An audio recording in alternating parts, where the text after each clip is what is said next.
Welcome to Psychologist Talks. On today's episode, I'm going to try to answer the question, what is appropriation, particularly what is cultural appropriation, because I promise you it's a thing, it's a real thing. But like us humans do, there's been overcorrections in how we encounter words such as these, and in doing so, there's a lot of misunderstanding and thereby a lot of misuse, a lot of throwing the baby out with the bathwater, inappropriately so. Now, how this typically goes is there's a very reasonable terminology comes into sort of, popular culture. It is then misused and overused and overrepresented, which then is used as an excuse to throw the baby out with the bathwater. That is the unfortunate cycle as we lurch forward in socially progressive initiatives. That is typically the life cycle, and it's a very frustrating life cycle, particularly in today's day and age where there seems to be a penchant to just want to throw everything out because, who cares, right? Nothing matters anymore, which is very sad. So let me honor first, though, that there and what that sort of overcorrection is and what cultural appropriation really you don't need to worry about, in my opinion, versus the more stark versions where I think universally everybody should worry about it. Never mind, I would promise you, if it happened to you, you'd be pissed off as well.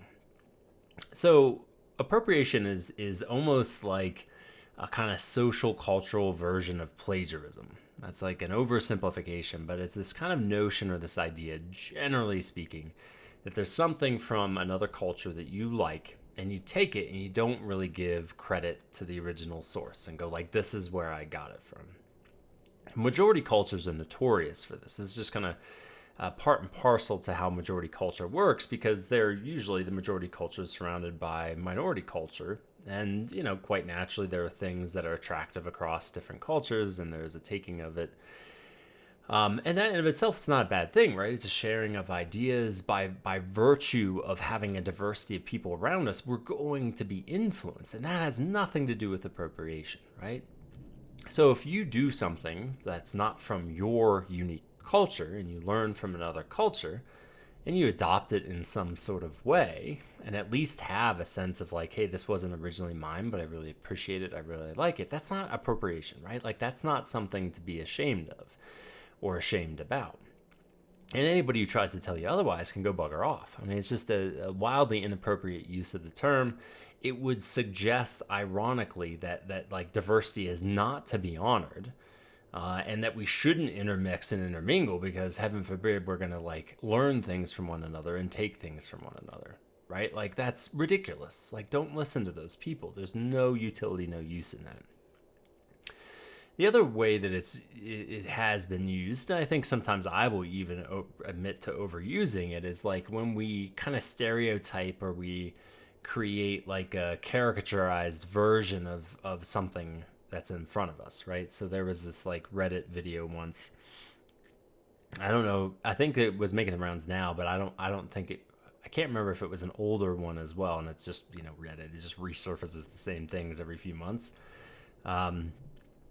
But it had someone like, wearing like this very stereotyped Mexican getup, with a mustache and everything, and he's going around asking people, is it offensive if they were, of non-Hispanic descent? Oh, it's very offensive. It's appropriating something. And if they were, of any Hispanic descent, which they were not asking where any of these people were from, they were like, no, it's fine. You do you.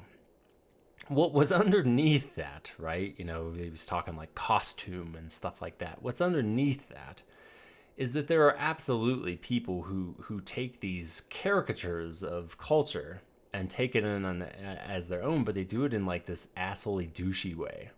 Let me just be frank. Just rip off the Band-Aid. It's not like a legitimate appreciation of the culture. It is just like, I'm gonna act the part and I'll do a stupid accent, all this other stuff, and you're like, what are you doing, right? Like, that's not a meaningful taking in a culture. You're just being an idiot. Now, the culture on the receiving end might just roll their eyes, right, and not be like truly deeply offended by it, but it's just it's a shallow version of things. And that's where like the word appropriation gets a little fuzzy in my mind. Like, in a way it is, because it's like it has an air of kind of disrespect and disregard in doing it, and there's this element of like this power dynamic of like, I can take whatever I want and just like make a caricature out of it. but I think it could also represent a little bit of an overextension of the word. To me, I would just point to the person and be like, that person's dumb. Forgive me. They're not natively dumb. They have lots of redeemable qualities. They could redeem themselves, but they're acting in a douchey, dumb way, right? I think that's the more appropriate version of that. Rather than like over leveraging a word such as appropriation, maybe we should just call the person like an asshole, a dumbass, a douche for doing that version of things. Maybe that's like the in between, right? Now, all this differs very much from true blue overt appropriation. And what often, to me, the big qualifying factor here is there's a disregard for a massive power imbalance that's at play. So one of the clearest examples, if you are familiar with the history of the United States, is during the Civil Rights Movement and preceding the Civil Rights Movement, there's a huge sort of power differential between Black Americans and white, etc. Americans, right? And the audacious thing, the sort of really gross versions of cultural appropriation, was a taking on of music, a taking on of fashion, a taking on of dialect or slang, while simultaneously oppressing. Right? And that total disregard of like, let's think even post-segregation. There's still this kind of total disregard of like, I treat you as less than, but I'm still going to take things from you. And I think that is like the most appropriate use and the grossest version of cultural appropriation. A complete disregard and disrespect for this power differential, this imbalance that contributes to inequity while audaciously taking things from that culture. That is the worst version of appropriation, in my opinion. This is kind of, I think, in many ways, like an overused term of colonization these days.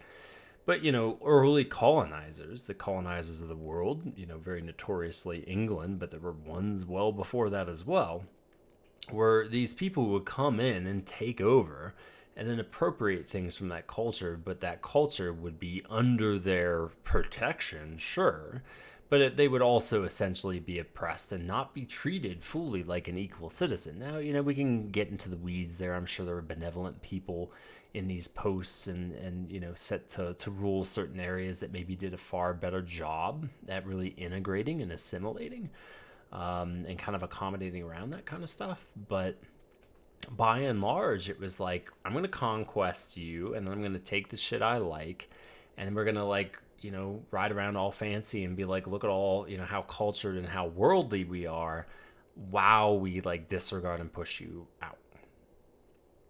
And so, anybody would dislike this. To me, a common example is if you've ever been around somebody and you share an idea, you share a way of thinking or some sort of thought, and they don't really treat you with a lot of respect, right? They're just like, yeah, but my way is the right way. You don't know what you're talking about. Some sort of disregard. And then lo and behold, on the side, you hear them parroting some point that you made. Right? There's an appropriation component to that where they're like, I'm going to cherry pick what I like out of you, and then otherwise I'm going to disregard you as a human being. Huge power imbalance issue there. And there's a huge othering component, right? It doesn't humanize you. It doesn't say wow, that's a really compelling thought. Do you mind? Would you mind if I incorporate that into the work that I do, right?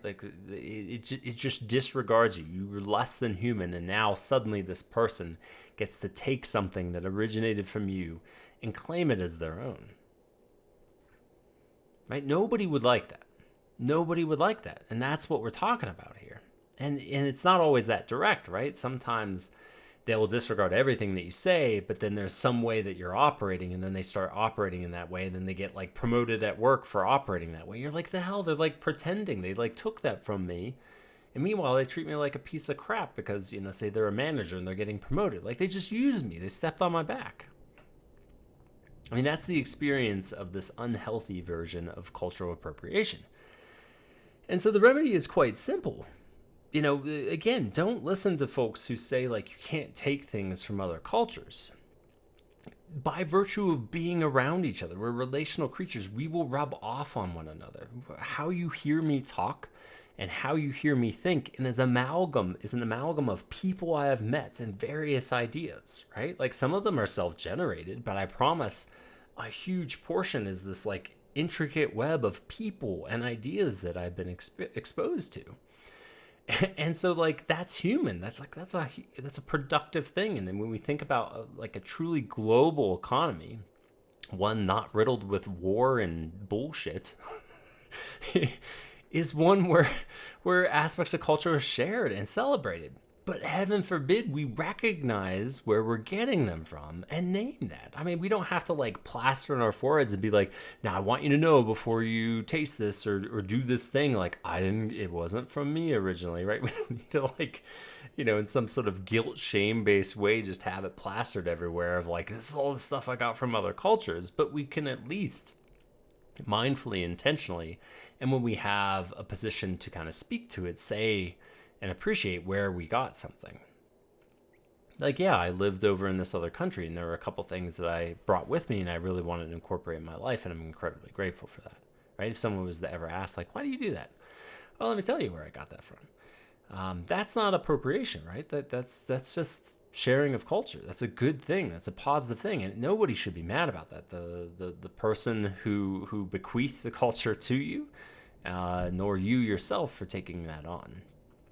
What you should call yourself out for, and what you should be called out for, is when you take something on and there's no appreciation. There's either an intentional disregard for the fact that you got it from somewhere, or there's a denial, like an outright denial that you got it from somewhere.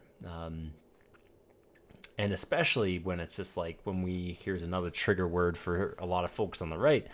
If we're not like recognizing our privilege and being able to take on something so easily and so merrily because it doesn't come with any consequences, right? If it's an aspect of culture that someone actually has to work very hard to practice because it's constantly being said that that's like not appropriate, it's not okay, you're too aggressive, you're too X, you're too Y, then it's particularly audacious to take it on because you don't have to deal with the side effects. You're allowed to behave that way without any consequences, but that person over there, if they behave that way, they're going to have lots of consequences, right? That follows gender lines, racial lines, religion lines, etc., etc.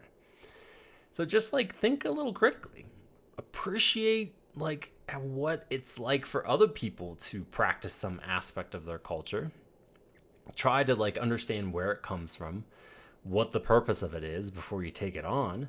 And then, when you have opportunities, own that it wasn't yours. Own that it was something that you appreciably took from somebody else and you're grateful for that. And ta-da, you're done. That's it. It's not very hard. It's not very hard. But the worst thing that we can do is deny that cultural appropriation doesn't exist at all.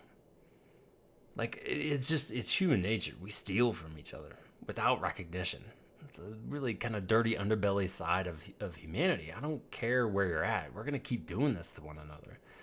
And so whether you call it appropriation or something else, we need to recognize what it is and try to fight against that so that we can kind of collaborate in the sharing of culture and the sharing of ideas rather than just this constant stealing, pilfering, power dynamic stuff that just is gross and doesn't really have a place in a modern society. So that was longer than I hoped, but hopefully makes a little bit of sense. Again, an oversimplification, but I think it doesn't need to be terribly complex if you're just kind of an everyday human. You're not in the field of philosophy or psychology or anthropology, just like, hopefully a helpful way to think of it, and try not to be too ashamed of it, but be intentional and basically go back to my original way of saying it, don't be a douche. So as always, thank you for listening and watching, and stay curious.